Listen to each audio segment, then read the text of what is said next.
Imagine the silence of the steppe, a boundless, primordial silence where only the wind whispers ancient stories to the grasses and the stars scattered across the sky like sparks from a fire that burned here 1,000 years ago.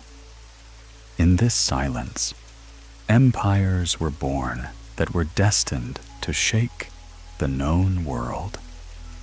And today, we will plunge into this silence to hear the echo of hooves that once traveled from the Mongolian steppes to the remotest corners of Eurasia.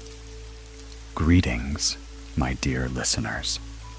Tonight, we are going to travel through time and space to the place where one of the greatest empires in the history of mankind was born under the starry dome of the Mongolian sky. Write in the comments what city you are from and what time it is.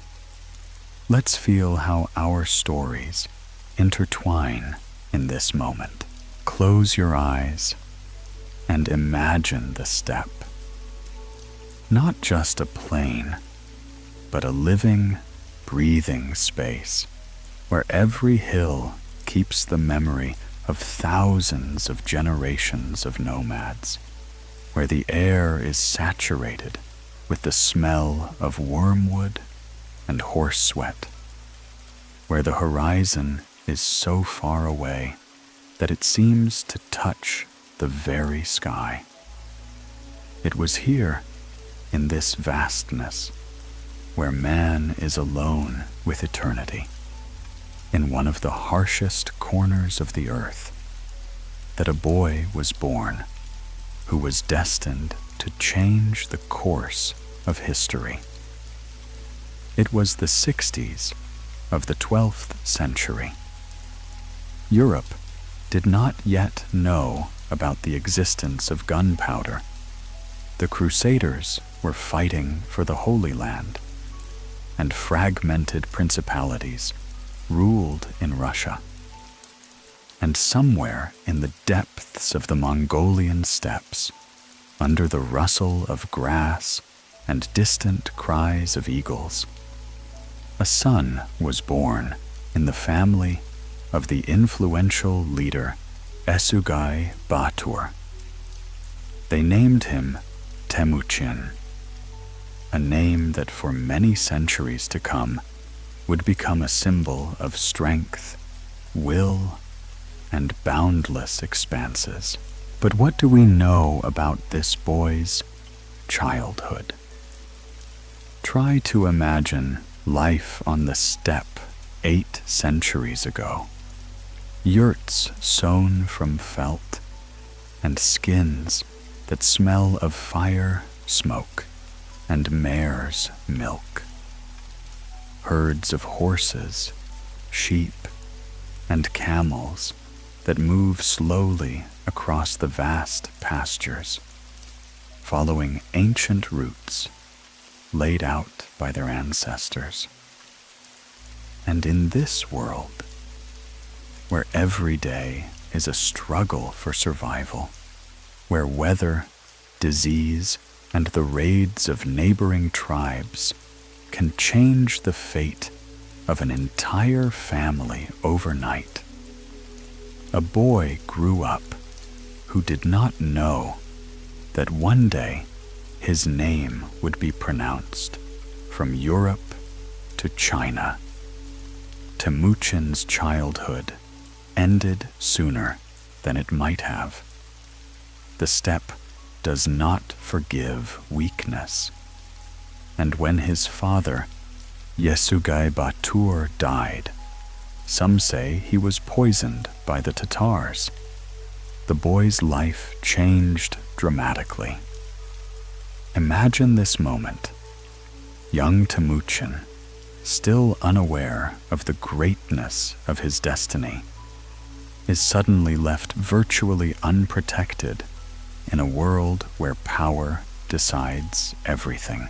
His family was expelled from the tribe, and they had to wander the steppe, eating what they could find: roots, fish from streams, small game. These were years of hardship, but perhaps they hardened the character of the future conqueror. In these difficult times, Temujin learnt the price of loyalty and betrayal, learned to distinguish true friends from those who are ready to change at the first threat. The steppe had taught him many things. It taught him to read the footprints in the sand, to understand the language of the wind, to anticipate changes in the weather by subtle signs. But most importantly, it had taught him patience. That special Mongolian patience, when you can sit for hours in the saddle, watching the horizon, waiting for the right moment for action. One day, when Temujin was already a young man, he was seized by Targutai Kiriltuk, the chief of the Taichuit tribe. Imagine this scene: a young man, proud and even then radiating some special power, in a wooden block on his neck, which does not allow him to lie down or sit normally. But even in captivity, Temujin did not break down. He waited, and when the opportunity presented itself during a feast, when the guards relaxed from wine and merriment, he escaped. This escape became a kind of prophecy. Temujin hid in swamps and thickets, and when he was almost overtaken, one of Targutai's men, Sorgan Shira, saw him but did not betray him. Moreover, he helped him to hide. And here we see the first manifestation of that charisma, that magnetism that would accompany Temujin throughout his life. People felt something special in him, something that made them follow him, even against their common sense. As he grew older, Temujin realized that the only way to survive in the steppe was to unite with the strong. He went to Togrul, his father's twin, who was called Van Khan. Togrul was a powerful Kariate chieftain, and his headquarters resembled a real city. Hundreds of yurts arranged in a certain order, herds numbering thousands of heads, warriors in expensive armor.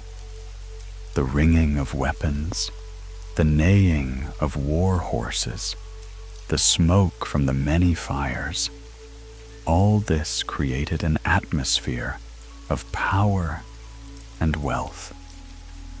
But Temujin did not come here to ask for alms. He offered an alliance, the services of his small band, in exchange for support. And Togrul, perhaps already sensing something unusual in the young man, agreed.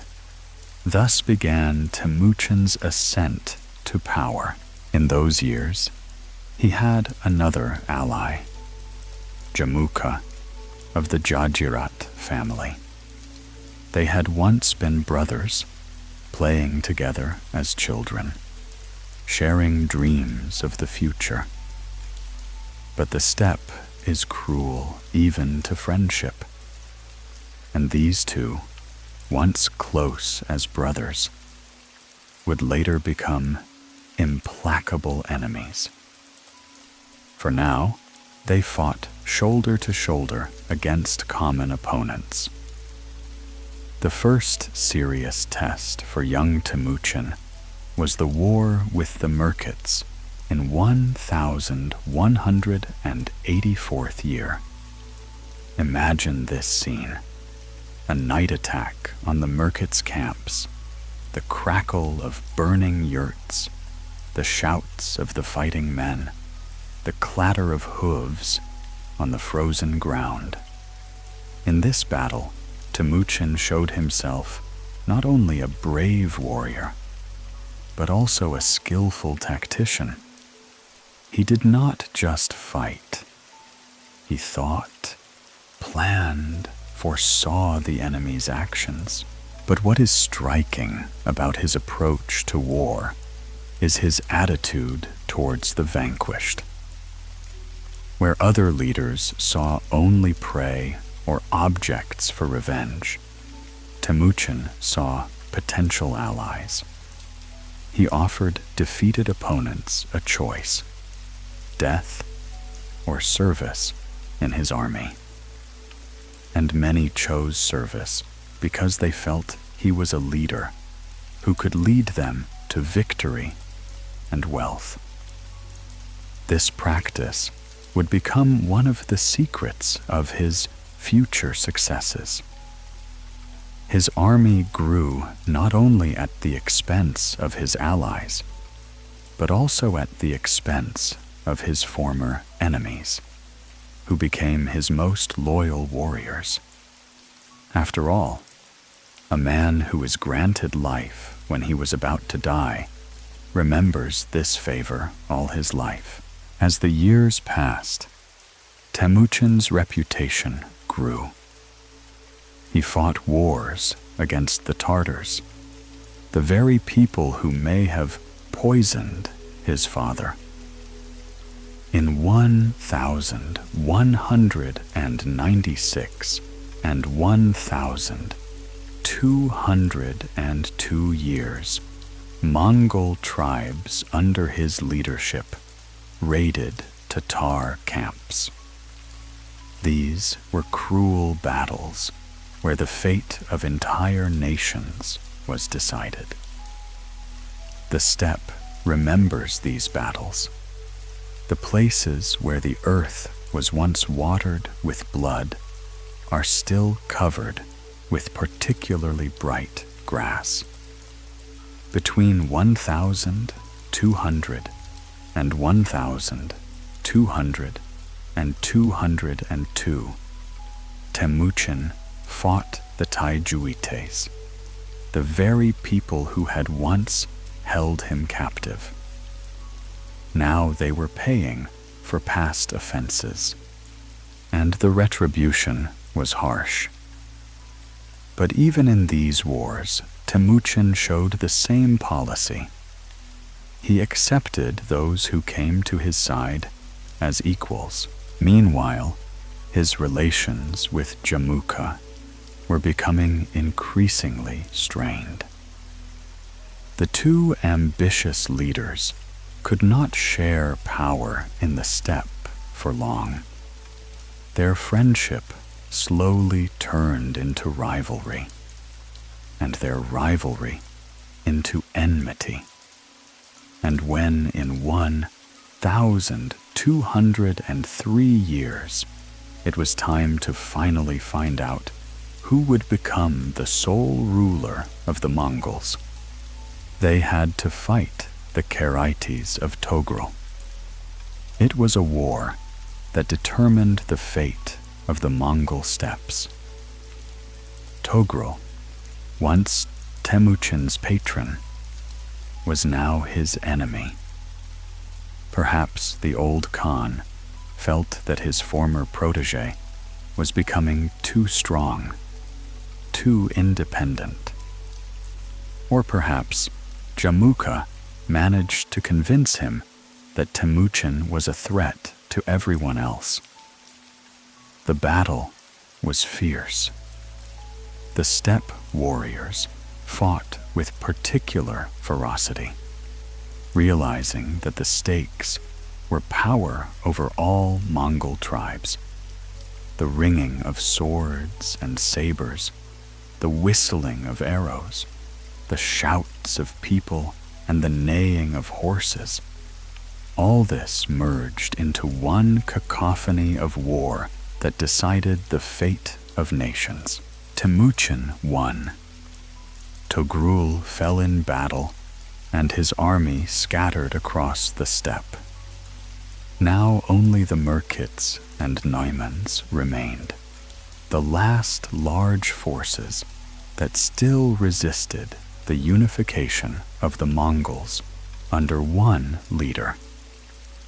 In the year 1205, a decisive battle took place on the banks of the Buktarma River. Imagine the picture: a wide river valley surrounded by low hills, where two huge armies converged. On the one hand, the combined forces of the Merkits and Naimans. On the other, Temujin's army, already hardened in many battles and united by the single will of their leader. The battle lasted all day.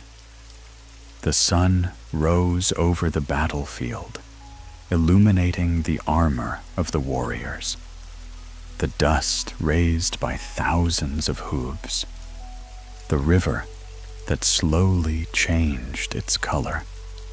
By evening, it was all over. Temujin's last serious opponents had been defeated, their leaders killed or fled. But there was another figure who was to disappear from the political arena of the steppe. Jamuka, former friend, former ally, and now the last rival in the struggle for power.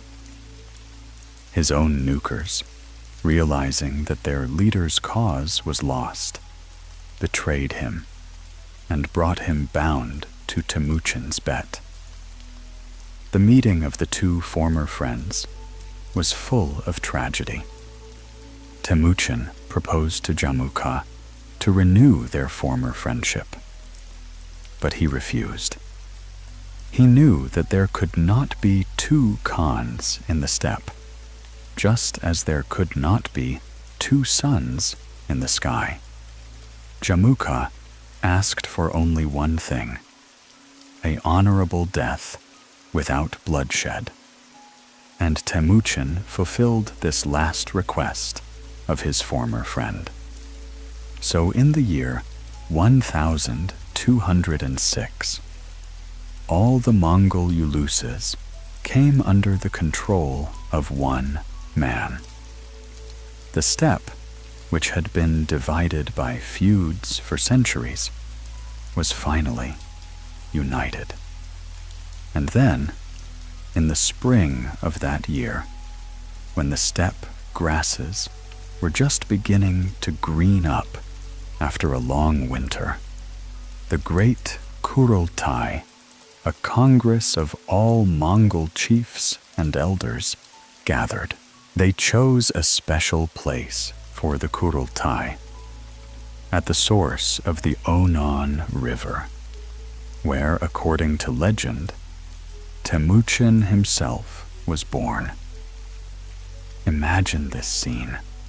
Hundreds of yurts arranged in strict order around a large clearing, banners of clans and clans waving in the wind, smoke from countless fires rising to the clear spring sky. The air was ringing with talk, the neighing of horses, the clanking of weapons.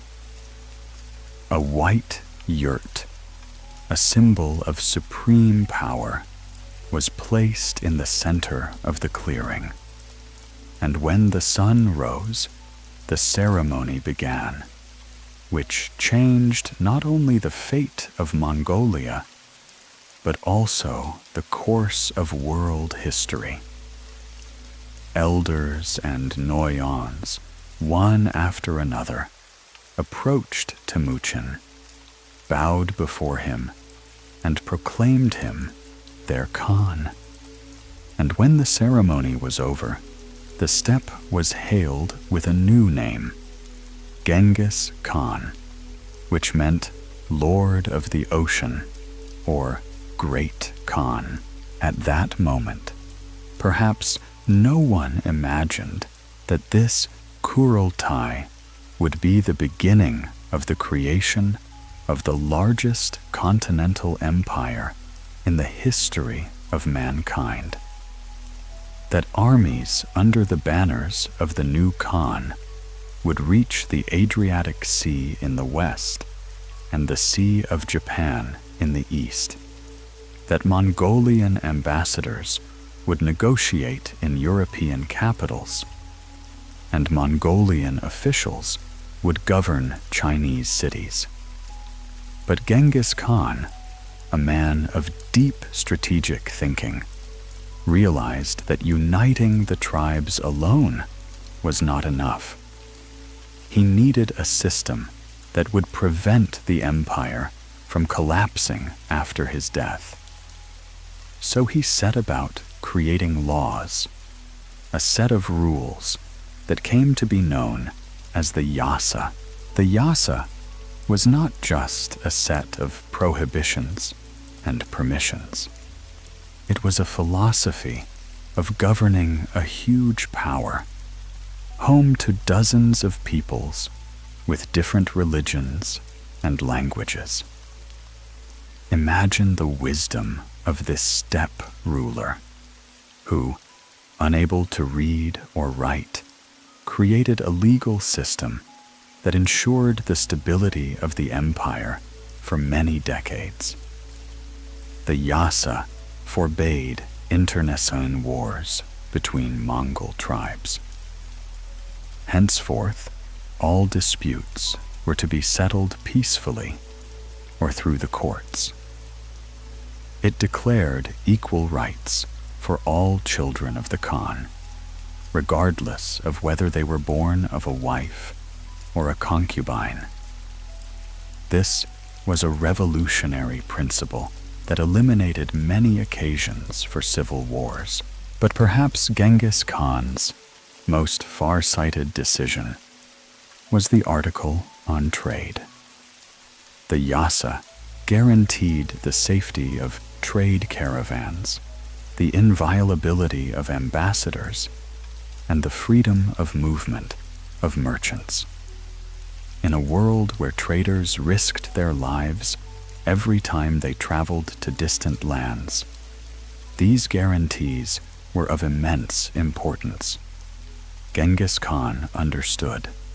Trade is the lifeblood of any empire, and if this system works, the empire thrives. Literate people were needed to rule such a huge power. Although Genghis Khan himself had no written language, he highly valued education. He put Shigi Kutuka, a man who could read and write, at the head of the government office.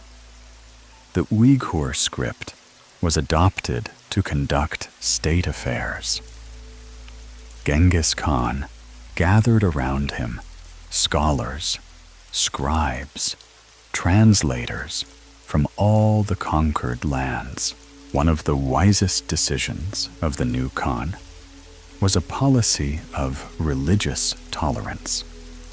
In an empire inhabited by Christians and Muslims, Buddhists and pagans, any attempt to impose a single faith would have led to rebellion and chaos. Genghis Khan declared that all religions were equal before the law, that everyone could pray to their gods as they saw fit. This policy not only ensured internal peace in the empire, but also attracted to the Mongols the sympathy of many conquered peoples. But creating laws was only half the battle. There was a need for a force capable of defending these laws and extending the Khan's power to new territories. And here was another genius of Genghis Khan, his ability to create a completely new type of army. The Mongol army was built according to the decimal system. 10 warriors were a dozen. 10 dozens were 100. 10 hundreds were 1,000. And 10,000 were a tumen. This system was not just convenient for counting. It provided iron discipline and controllability of even the largest armies. Imagine a Mongolian warrior of that time, a short, wiry man, accustomed to the saddle since childhood. His face is weathered by steppe winds. His hands are calloused from constant work with bows and reins. He wears a leather jacket reinforced with metal plates, a saber, and a quiver of arrows on his side. But his main weapon is the bow, a Mongolian composite bow capable of piercing armor at a distance of 200 paces and hitting a target at a distance of 300. But it was not only weapons that made the Mongol army invincible. Each warrior had several horses, usually 3 to 5. This allowed the army to move with incredible speed, covering distances that seemed fantastic to European commanders. While the enemy was still just getting news of the Mongols' approach, they were already standing at the walls of their city. Mongol warriors were masters of false retreat, a tactic that confounded even experienced commanders.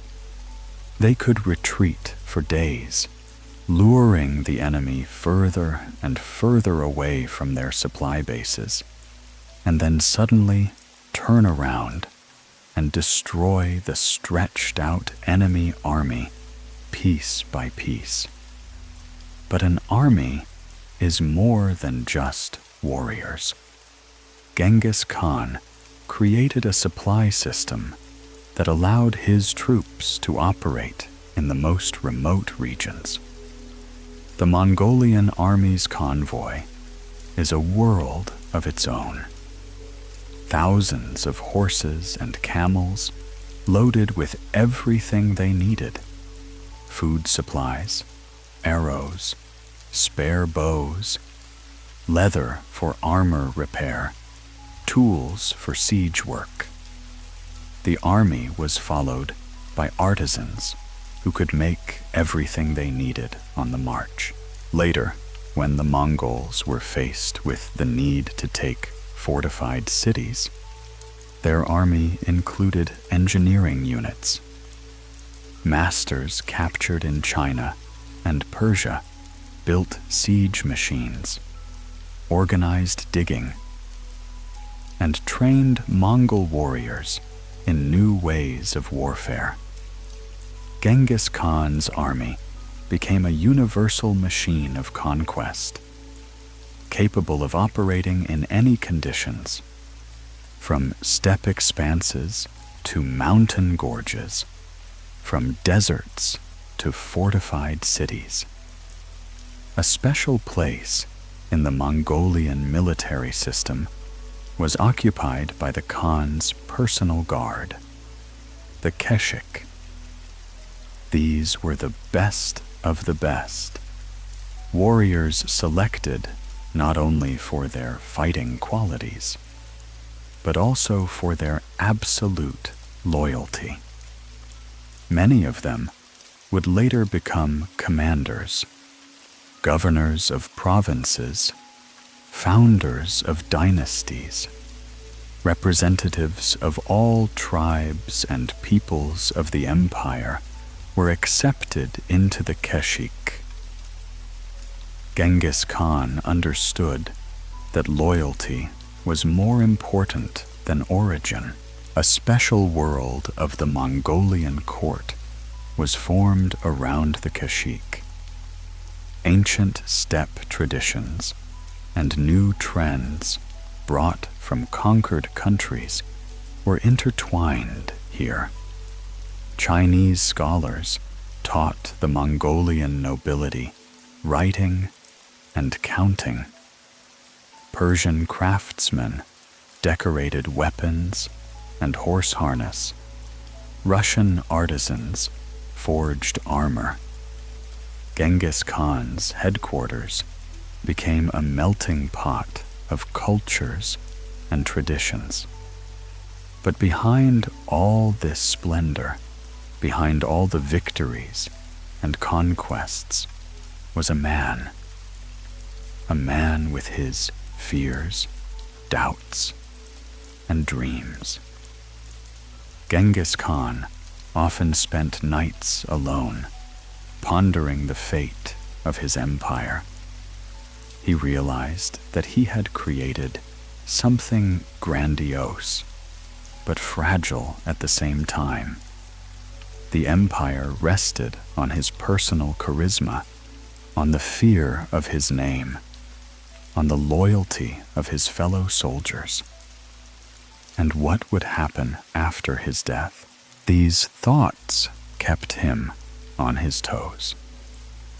He saw how his sons and grandsons were already beginning to compete with each other, how representatives of different clans were weaving intrigues, how vast distances made the management of the empire more and more difficult. Genghis Khan realized that he did not have much time, and that he had to lay the foundations that would outlive him. And then he made a decision that changed the face of the known world forever. The Mongol Empire had to expand, not for glory, not for booty, though both were important, but to create a unified system that would unite all civilized lands under one rule. Genghis Khan dreamed of a world where the same laws would apply from Lisbon to Beijing, where a merchant could safely travel thousands of kilometers, where knowledge and technology would flow freely from one nation to another. The first target was Xixia, a Tangut kingdom located on the border of China and the Mongolian steppes. It was a wealthy state that controlled important sections of the Silk Road. Its oasis cities, drenched in green gardens and vineyards, contrasted sharply with the harsh beauty of the Mongolian steppes. The wars with the Tanguts began as early as 1205 and continued intermittently for more than 20 years. They were not just raids for booty. They were a school where the Mongol army learnt to take fortified cities, besiege fortresses, and manage the conquered territories. Each campaign against the Tanguts brought new experience, new knowledge, and new allies. The Tanguts fought desperately.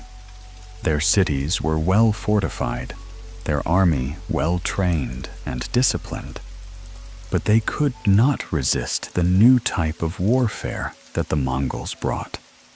Mongol armies did not just besiege cities. They cut off trade routes, disrupted supply chains, and turned rich oases into isolated islands in the midst of hostile space. Gradually, the Tangut resistance weakened. The cities surrendered one after another, their inhabitants either accepting Mongol rule or fleeing into the desert. By 1227th year, the state of Xixia ceased to exist as an independent power. Some of its population had been assimilated. Others resettled in other regions of the empire in accordance with the Mongol practice of mixing peoples. But while the wars with the Tanguts were going on, Genghis Khan was preparing for a much more ambitious venture. The conquest of the Jin Empire, the Jurchen state that controlled the northern part of China. This was a very different task.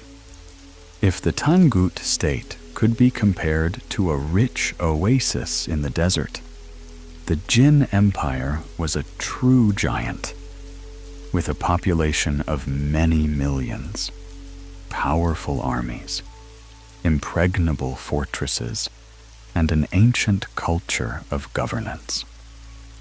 The war with the Churchens began in 1211 and lasted almost 20 years.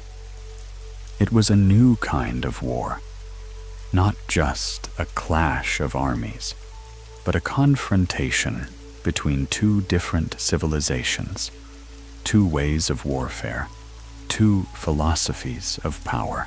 The first campaigns had the character of ordinary Mongol raids. Mounted detachments crossed the Great Wall of China, ravaged the border regions, and disappeared into the steppe before the Chinese armies could organize a pursuit. But gradually, the nature of warfare changed. The Mongols studied the enemy's tactics, captured Chinese engineers and commanders, and adopted the art of siege warfare. The Chinese chronicles of the time are full of horror at these barbarians from the north. They describe how the Mongol cavalry appeared as if from nowhere, how their arrows outshone the sun, how after their passage the cities turned into ruins. But behind these descriptions lies something more, a clash between two worlds, ancient and new, settled and nomadic. Genghis Khan quickly realized that the Chinese Empire could not be conquered by force alone. It was too large, too complex, too deeply rooted in its traditions. A more subtle strategy was needed, a strategy of divide and conquer, exploiting the internal contradictions of the enemy, attracting disgruntled Chinese feudal lords to his side. And there were such feudal lords. Many Chinese commanders and officials, frustrated by the corruption and weakness of the Jurchen court, defected to the Mongol side. They brought with them not only local knowledge, but also an understanding of the Chinese system of governance, without which the Mongols could never have retained the conquered territories. Gradually, the war acquired the character of an occupation. Mongol garrisons were established in captured cities. Loyal Chinese officials were appointed to administrative posts, and the tax system was adapted to the needs of the Mongol army. The Jin Empire was slowly but steadily crumbling from within. By the end of Genghis Khan's life, it was clear that the complete conquest of China was only a matter of time. The Great Wall, which for centuries had protected Chinese civilization from northern nomads, was powerless against the new Mongolian tactics. Genghis Khan did not storm the wall. He bypassed it, penetrated through mountain passages, bribed the guards, and exploited internal turmoil. But while wars were going on in China, Genghis Khan's attention was drawn to another region, Central Asia, with its rich cities, flourishing trade, and ancient culture. It was the seat of Khwarezm Shah, a powerful state that controlled key sections of the Great Silk Road. Khwarezm Shahdom, in the early 13th century, was like a jewel set in a golden setting of trade routes. Imagine these cities: Bukhara, with its graceful minarets rising to the sky like prayers carved from stone; Samarkand, with its bustling bazaars, where the aromas of oriental spices and the sounds of dozens of languages mingled; Merv, drowning in the green of gardens in the middle of the desert. This is where caravan routes crossed, where Eastern and Western cultures met, where untold riches were accumulated. Ala ad-Din Muhammad, the Shah of Khwarezm, ruled over vast lands from the Caspian Sea to the borders of India. His troops were numerous, his treasury full of gold, his cities protected by strong walls. It seemed that this power could withstand any enemy. But fate was already preparing the meeting of the two worlds, sedentary and nomadic. And this meeting would change the face of Central Asia forever. Initially, Genghis Khan did not plan a war with Khwarezm. On the contrary, he sought trade cooperation. In 1218, a Mongolian embassy arrived to the Shah with a proposal of friendship and mutually beneficial trade. The ambassadors brought rich gifts: sable furs, white falcons, precious stones. The negotiations were successful, and the parties concluded a trade agreement. The next caravan sent by the Mongols was huge: 450 camels laden with goods worth the fortune of an entire principality. Gold, silver, silk, furs, all this was moving slowly along the desert paths to the borders of Khwarezm Shah. The merchants in the caravan were not only Mongols. Among them, there were Sogdians, Persians, even a few Europeans. It was a symbol of the unified trading system that Genghis Khan dreamed of creating. But a tragic fate awaited the caravan in the city of Otrar. The local ruler Inal Khan, suspecting the Mongol merchants of espionage, ordered the caravan to be seized and all the traders executed. 450 camels with precious cargo, dozens of human lives. All this was destroyed in one day because of the decision of one man who did not realize the storm he was causing. When news of the massacre reached Genghis Khan, he first tried to resolve the conflict peacefully.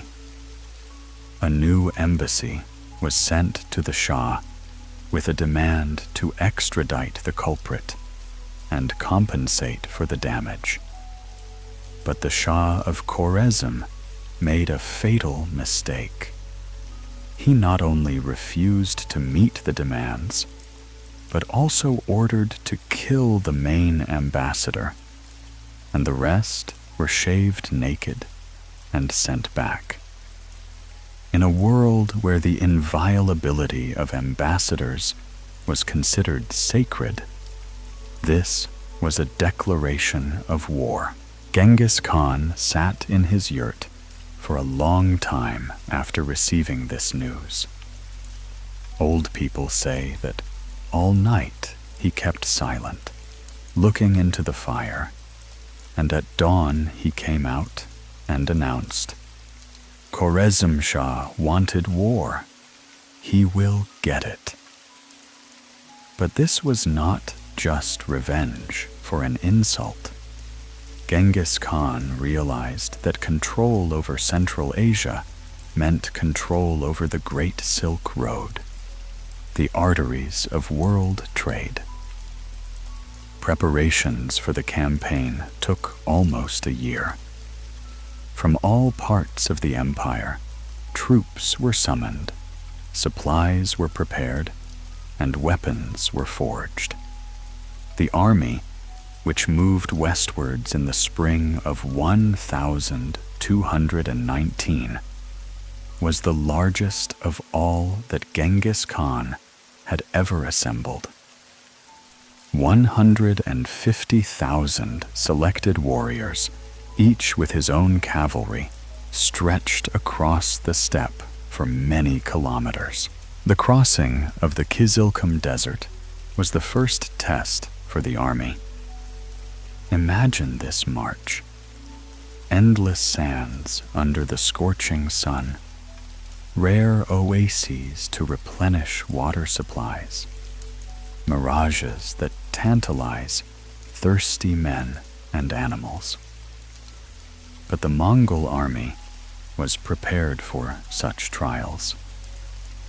Guides from local nomadic tribes led the army along paths known only to them, and strict discipline did not allow anyone to lag behind or stray from the path. The Mongols struck first at Otrar, the city where this war began. The siege lasted several months. The city walls were high and strong, and the defenders fought with the desperation of the doomed. But Mongol siege machines, built by Chinese engineers, methodically destroyed the fortifications. When the city fell, Inal Khan's fate was sealed. He was executed by pouring molten silver over his eyes and ears, so that he would never again see or hear anything that belonged to others. After Otrar, the way lay to the heart of Khwarezm-Shahdam. The Mongol army was divided into several corps, each of which moved towards its own goal. Genghis Khan himself headed towards Bukhara, a city of scholars and poets, where the works of Avicenna and Al-Farabi were studied in madrasas, where libraries held thousands of manuscripts in Arabic, Persian, and Turkic languages. The siege of Bukhara was short-lived. The city nobles, realizing the futility of resistance, opened the gates. Genghis Khan rode into the city on a white horse, surrounded by his commanders. It is said that he climbed the minaret of the main mosque and took a long look at the city below. its gardens and palaces, its workshops and caravanserais. Perhaps at that moment, he was thinking about how to incorporate this jewel into his empire, how to preserve its wealth and culture. Most of the inhabitants of Bukhara retained their lives and property. Genghis Khan was not a destroyer for the sake of destruction. He was a pragmatist. He needed living and able-bodied subjects, prosperous cities, and well-functioning trade. Craftsmen continued to work in their workshops. Merchants traded in bazaars. Scholars taught in madrasas. Only the authorities changed. Meanwhile, other Mongol corps were moving towards their objectives. Samarkand, the capital of Khorezm-Shahdom, was preparing for a siege. It was a majestic city, surrounded by a triple ring of walls, with a citadel towering over its surroundings like a man-made mountain. Tens of thousands of people lived in its palaces, and its cellars held the riches accumulated by centuries of trade. The siege of Samarkand lasted for several weeks. The defenders of the city fought bravely, realizing that the fate of the entire state depended on their fortitude. But Mongol tactics were inexorable. They took their time, methodically destroying walls, cutting off water sources, and demoralizing the enemy with constant attacks. When the city fell, Shah Muhammad had already fled. He realized that his armies could not withstand the Mongol war machine, that his allies were one by one defecting to the enemy, and that the empire he had thought inviolable was crumbling like a house of cards. He fled westwards to the Caspian Sea, pursued by Mongol outriders. A chase was sent after the Shah, a detachment of 30,000 horsemen under the command of two of Genghis Khan's best generals, Jebe and Subedai. These people were destined to make one of the most daring campaigns in the history of military art, a campaign that would lead them across Persia and the Caucasus to the borders of Russia. While Jebe and Subedai were pursuing the fugitive Shah, the main Mongol forces were methodically conquering the cities of Khorezm-Shahdom. Merv, once called the mother of cities, fell after a stubborn defense. Its libraries, where unique manuscripts were kept, turned into ashes. Thousands of artisans were enslaved or moved to other parts of the empire. The war in Central Asia lasted 3.5 years and ended with a complete victory for the Mongols. But at what cost? Flowering oases turned into ruins, trade routes were deserted, and many cities never recovered from the devastation. However, those who had submitted to the Mongols without resistance found that the new lords did not oppress them for their faith, language, or customs. Moreover, the Mongols made extensive use of the local administrative system, appointing capable local officials to important posts. Meanwhile, Jebe and Subedai continued their incredible campaign. Shah Muhammad died on one of the islands of the Caspian Sea, having failed to organize resistance to the invaders. But the Mongol commanders did not turn back. The uncharted world of the Caucasus, the land of proud mountain peoples, ancient Christian kingdoms, and Muslim emirates, opened up before them. Imagine what this troop looked like after months of marching. 30,000 horsemen, battle-hardened, used to any kind of hardship. Their armor was darkened by time and weather.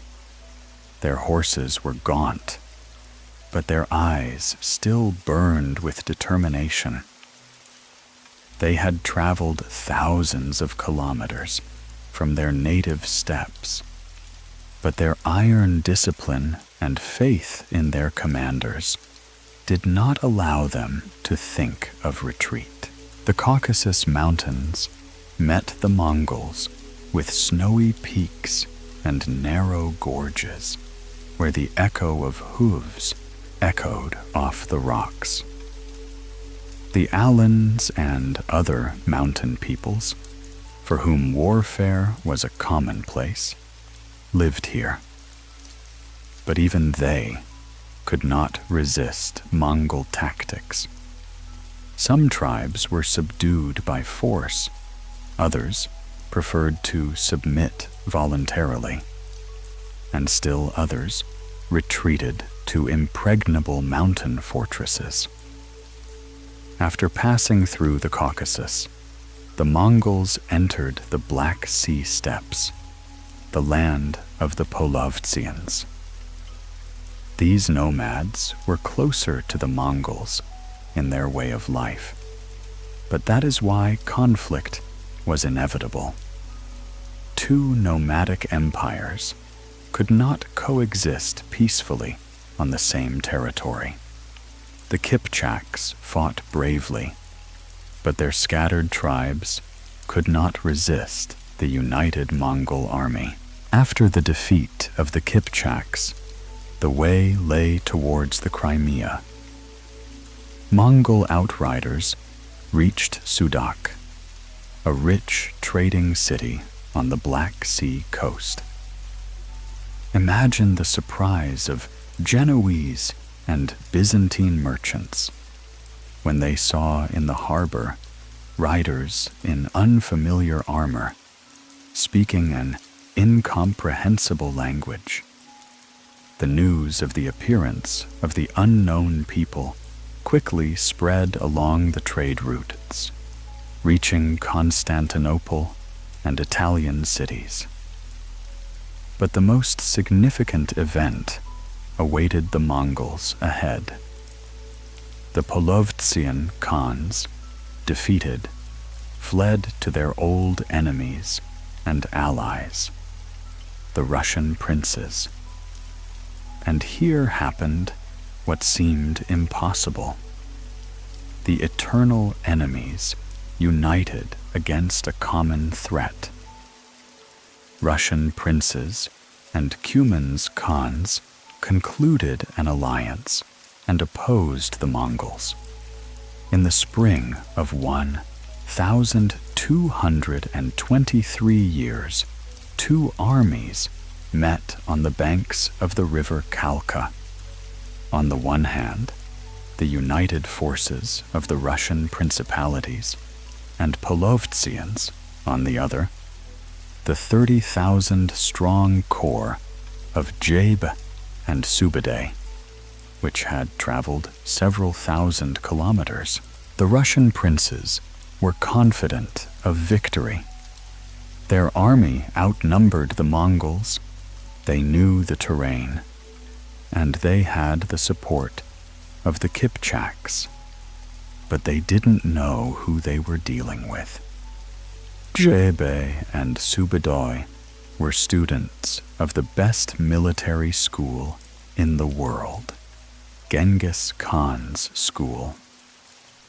The battle began at dawn. The Mongols used their favorite tactic of false retreat.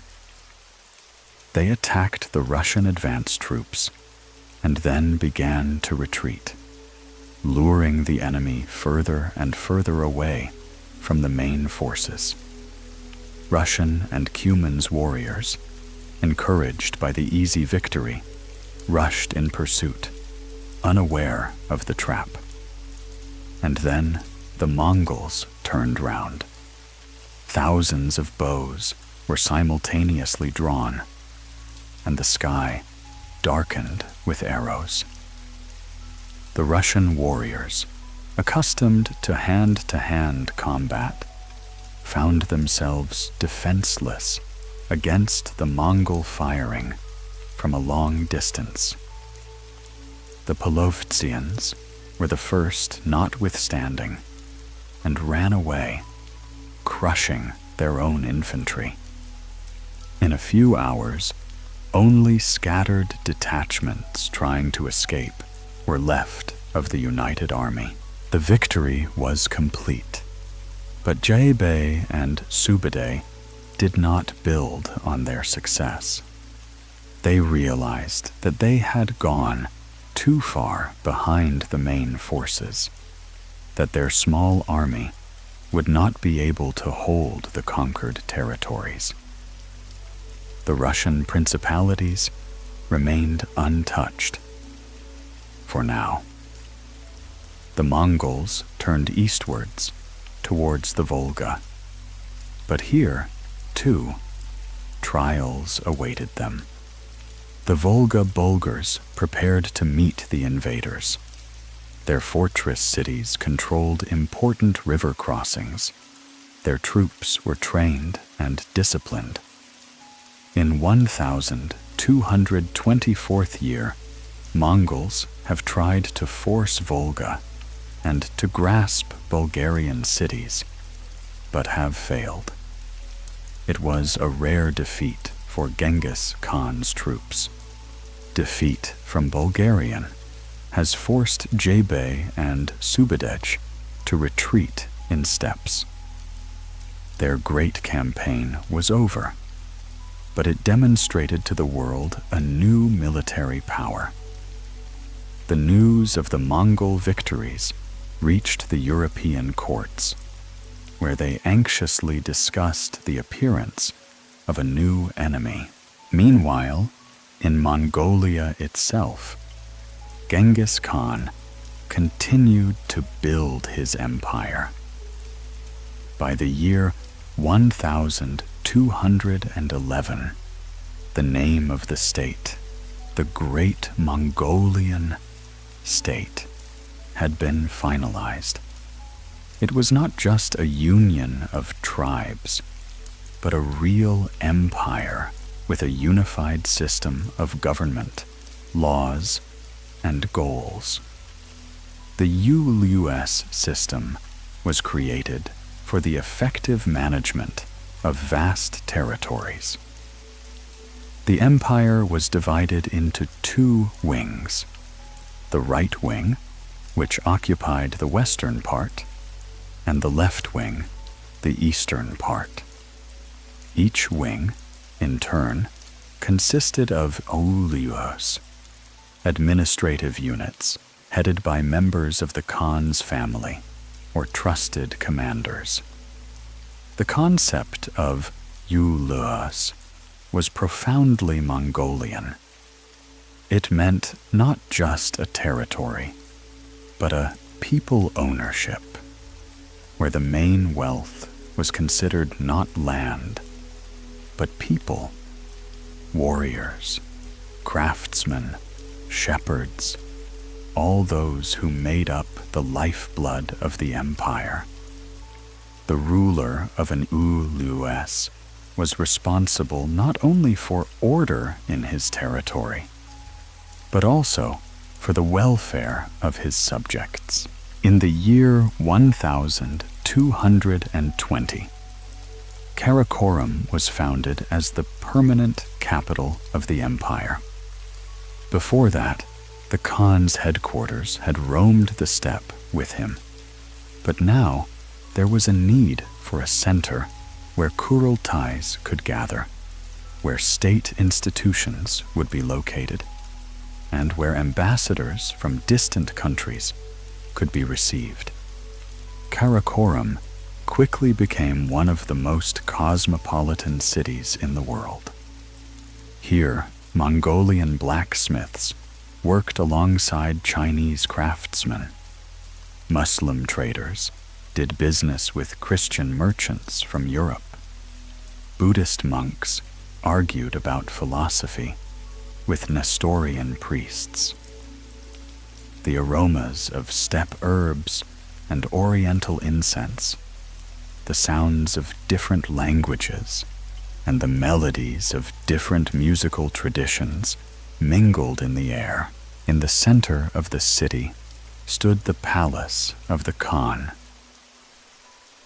Not luxurious by the standards of Chinese or Persian rulers, but majestic in its simplicity. The most important state decisions were made here, and the rulers of the conquered lands came here for labels.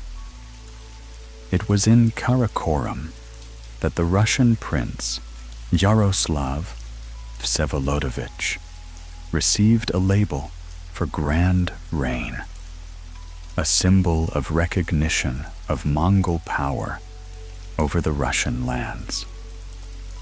But Karakoram was not only a political center.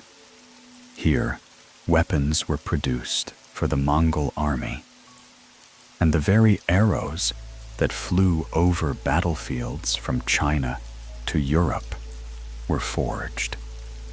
Mongol craftsmen learned from captured artisans, perfecting the art of making bows, armor, and siege machines. The system of administration of the empire was constantly improved. The postal service, YAM, was created, which ensured the rapid transmission of information over vast distances. Stations changed horses every 30 to 40 kilometers. Messengers rode day and night, delivering Khan's decrees to the most remote corners of the empire. This communication system was borrowed from the Chinese, but the Mongols perfected it. Imagine a messenger galloping across the steppe in bitter cold or under the scorching desert sun, knowing that the fate of entire armies may depend on the speed of his horse. In his bag behind his back are dispatches sealed with the Khan's seal, and in his head is the realization that he is part of a gigantic system linking half the world together. Genghis Khan's religious policy amazed contemporaries with its wisdom. At a time when religious intolerance was the norm, when bloody wars broke out because of differences in faith, the Mongol Khan declared the equality of all faiths. Nestorian Christians and Orthodox Christians, Sunni and Shiite Muslims, Buddhists of various schools, and worshippers of ancient Tengrian gods coexisted peacefully in his empire. This policy had deep roots in the Mongol worldview. The steppe nomads were used to the fact that the world was large and diverse, that every nation had its own gods and customs. Genghis Khan only elevated this steppe tolerance to the rank of state policy. The results were not long in coming. The subjugated peoples did not feel religious oppression. The local nobility retained their privileges on condition of loyalty to the Khan. Traders and craftsmen continued to do their business. The empire became not just a conglomeration of conquered territories, but a single organism where each part fulfilled its function. Genghis Khan understood that he was creating something fundamentally new, not just an empire, but a world system that would unite all civilized lands into a single economic and political space. The Great Silk Road, which for centuries had been torn by wars and piracy, under Mongol rule, turned into a safe thoroughfare linking Europe and Asia. Camel caravans could now go from Venice to Peking without fear of brigands or the arbitrary behavior of local rulers. Mongolian laws protected merchants regardless of their origin or faith. A Christian merchant from Genoa could trade in Muslim Samarkand on equal terms with local merchants, and a Chinese silk merchant could find a hospitable welcome in Orthodox Kiev. Several years had passed after the Battle of Khalkha, and a new Kurultai had gathered in Karakorum. Genghis Khan had already passed away, leaving the empire to his son, Ugadai. The new Khan looked at the maps spread out in his yurt, where dots marked distant cities and kingdoms.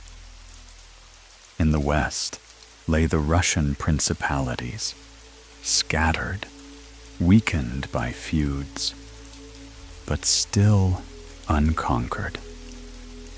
In 1235, the Kurultai made a decision that would change the fate of Eastern Europe for centuries to come.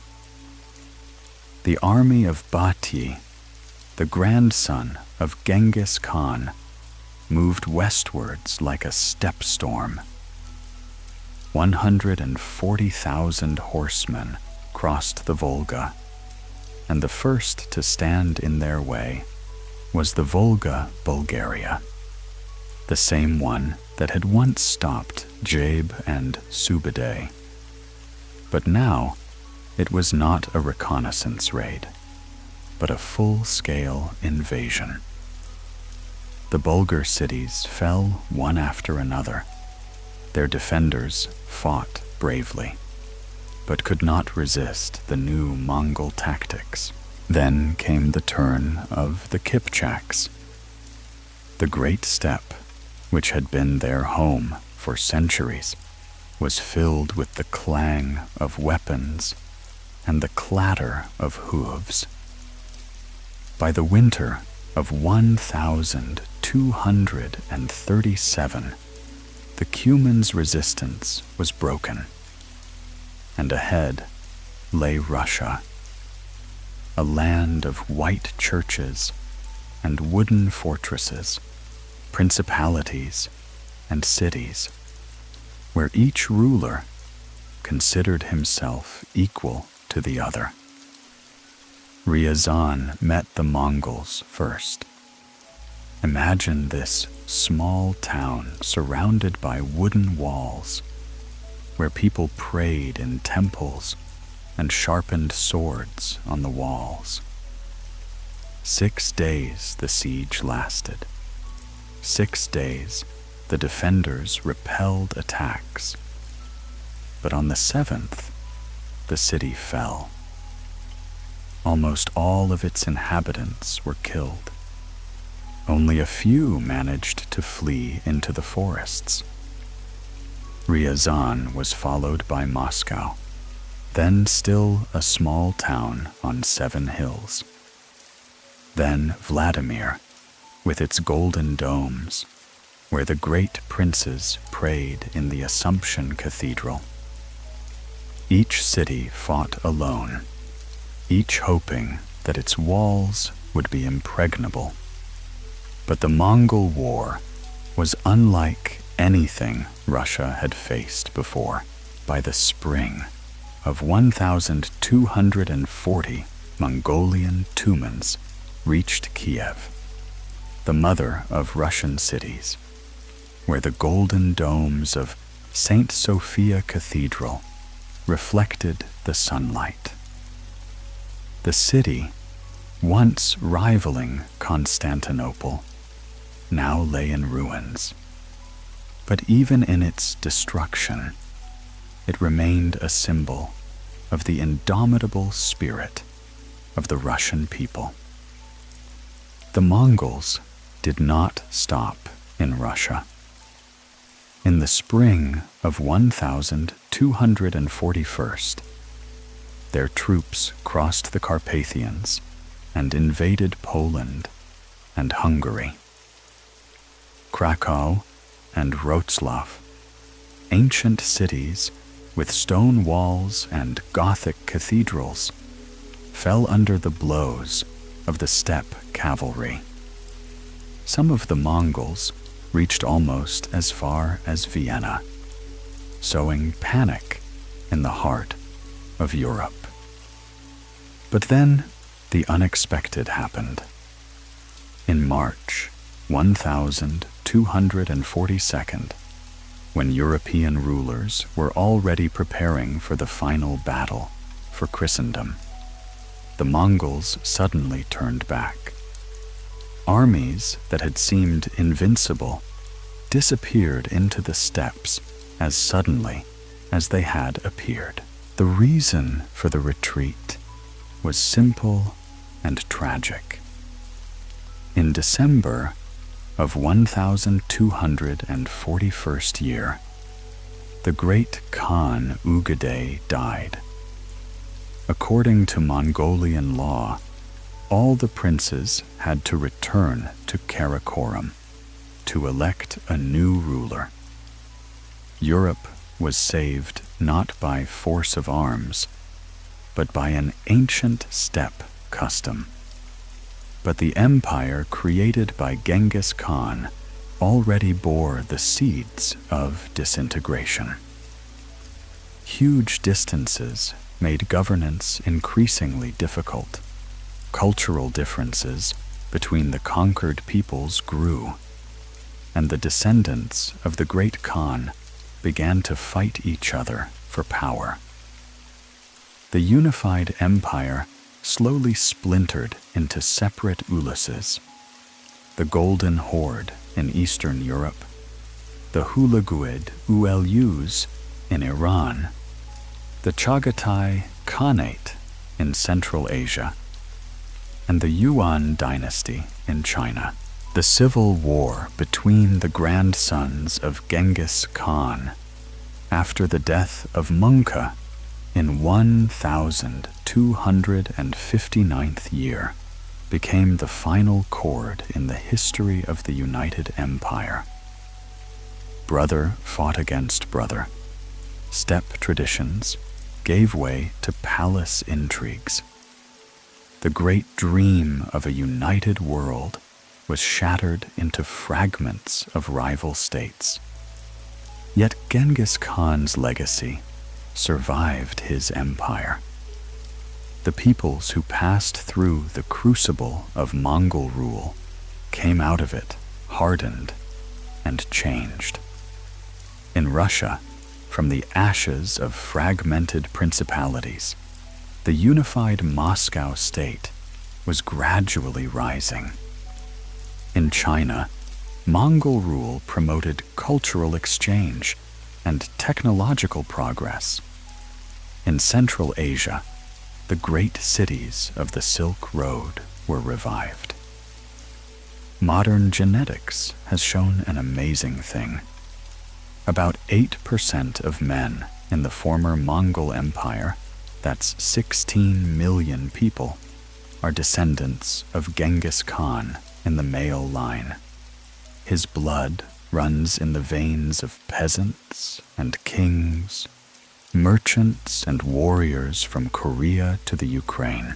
In today's Mongolia, Genghis Khan's name is surrounded by reverence. His portrait adorns banknotes, the capital's airport, and the country's highest order are named after him. In the steppe, a 40-meter-high monument stands, a rider on a bucking horse, looking eastwards to where his great empire once stood. But perhaps the best monument to Genghis Khan is the steppe itself.